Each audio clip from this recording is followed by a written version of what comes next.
ನೀವು ಹೆಂಗೆ ಕುಯ್ತೀರಿ ಅದನ್ನು ಮಾಡೋಣ. ಅದು ಫುಲ್ ಕ್ಲೀನಾಗಿ ನೀಟಾಗಿ ಒಂದು ಪೂರ್ತಿ ಕುಯ್ತೀನಿ, ಆಮೇಲಿಂದ ಬಂದು ಕೆಂಪತೊಡೆ ಗುಡ್. ಸಿದ್ದು ಹಲಸು, ಶಂಕರ ಹಲಸು ತುಮಕೂರು ಜಿಲ್ಲೆ ಎರಡು ಫೇಮಸ್ ಅಲ್ವಾ? ಹ್ಞೂ ಸರ್. ಹೆಂಗ ನಿಮ್ಗೆ ಸಿಕ್ಕಿದೆಯಲ್ಲ ಅದೃಷ್ಟ ಅದ ಹೇಳಿ, ಕೆಂಪದು ಅಲ್ವಾ? ಅಂದರೆ ರೇಟ್ ಜಾಸ್ತಿ, ಕಾಯಿ ರೇಟ್ ಜಾಸ್ತಿ ಜಾಸ್ತಿ ಆಗುತ್ತೆ. ಅದೇ ಅದೇ ಕೊಡಲ್ಲ ಅಂದ್ರೆ ಹಂಗೆ ನಾವು. ಅದೇ ಅದೇ ಚಿಲ್ಲರೆ ಮಾರ್ಬಿಡಿ, ಇದು ಕೊಡಕ್ಕೆ ಹೋಗ್ಬೇಡಿ ಅಲ್ವಾ? ಚಿಲ್ಲರೆ ಮಾಡ್ಬೇಡಿ, ಚಿಲ್ಲರೆ ಮಾರಿ ಅಲ್ವಾ? ಮಾಡೇ ಮಾರ್ಬೇಕು. ಹೋಲ್ಸೇಲ್ ಕೊಡಕ್ಕೆ ಹೋಗ್ಬೇಡಿ. ಏನಾದ್ರು ಗೊತ್ತಾ, ಲಾಸ್ ಆಗ್ಬಿಡುತ್ತೆ ನಿಮಗೆ. ಹೌದು. ಎಲ್ಲ ಹಣ್ಣ ಇದಾವೆ ಸರ್? ಅದು ಇನ್ನೊಂದು ಐತೆ ಸರ್. ಹೌದಾ? ಒಂದೇ ಒಂದು ಐತೆ. ಯಾಕಂದ್ರೆ ಚಿಲ್ಲರೆ ಆದರೆ ನಿಮ್ಗೆ ಸ್ವಲ್ಪ ಹಾಕಿರೋ ಬಂಡವಾಳ ವಾಪಸ್ ಬಂದ್ಬಿಡುತ್ತೆ. ಯಾರೋ ಇದೊಂದು ಎಷ್ಟು ಬರಲ್ಲ, 40 ರೂಪಾಯಿ ಸಾಮಾನು, 30 ಬರಲ್ಲ, 20 ಹಾಕಿರಿ, 20 ರೂಪಾಯಿ 3.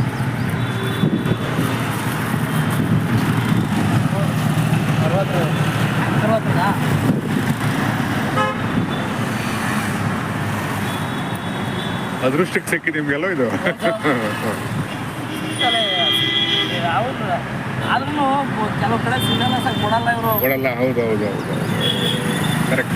ಹೋಗ್ತಿದ್ದೆ ವಾಪಸ್ ಆಲೇನೆ ಕೊಡಲ್ಲ ಅಂತಾರ. ಹೌದಾ? ಆದ್ರೆ ಅಲ್ಲಿ ಚೆನ್ನಾಗೈತೆ ಅಂದ್ರೆ ಟೇಸ್ಟ್ ಚೆನ್ನಾಗೈತೆ. ಹೋಗುತ್ತೆ. ಅಷ್ಟೇ ನಾನೇ ಒಂದು ಕಡೆ ತಿನ್ಬಿಟ್ಟೆ, ನೋಡಂತ ಹೆಂಗೆ ಕೆಂಪು ಎಲ್ಲ ಅಂತಾರ, ಕೆಂಪು ಕೇಳ್ತಾರಲ್ಲ, ನಾನೇ ಒಂದು ಕಡೆ ತಿನ್ಬಿಟ್ಟೆ ನೋಡಂತ ಅಂತಾರ. ಇಲ್ಲ, ಗೊತ್ತಾಗ್ಬಿಡುತ್ತದು.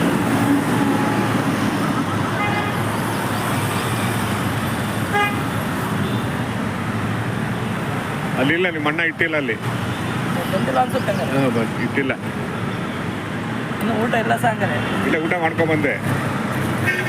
ನಮ್ಮ ಫ್ರೆಂಡಲ್ಲಿ ಕಾಯ್ತಿದ್ದಾರೆ, ಹಾಗಾಗಿ ನೋಡಿದ್ನಲ್ಲ ಇದು. ಅದಕ್ಕೆ ನೋಡಿ ನಿಲ್ಲಿಸ್ತೆ. ಅವರು ಜೊತೆಲಿದ್ರಲ್ಲ, ಎಲ್ಲ ಕೆಂಪದಕ್ಕೆ ಇಷ್ಟಪಡ್ತಾರೆ, ಅರ್ಸೋದು ಯಾರು ಆಸೆ ಪಡಲ್ಲ. ಬಿಡಿ,